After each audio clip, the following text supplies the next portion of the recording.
కరెక్ట్గా మార్నింగ్ 9కి బయలుదేరితే ఇప్పుడు టైం ఎంత అయింది? 1:30. 4 hours పట్టింది. జస్ట్ ఇప్పుడే అయిపోయింది. లోపలికి వెళ్తున్నాం. 4 hours పట్టింది కరెక్ట్గా మెట్ల మార్గం ద్వారా. 3,500 ఫినిష్ చేసాం లేరా.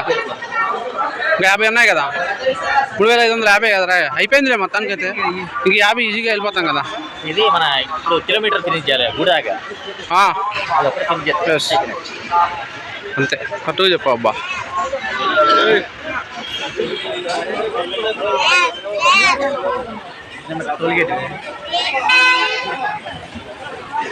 ఎక్కడ టోల్ గేట్ బాబు? ఈ టోల్ గేట్ వేరు బాబు. చూడండి రద్దీగా ఉండే ప్రదేశం డిఫెన్స్. బాయ్.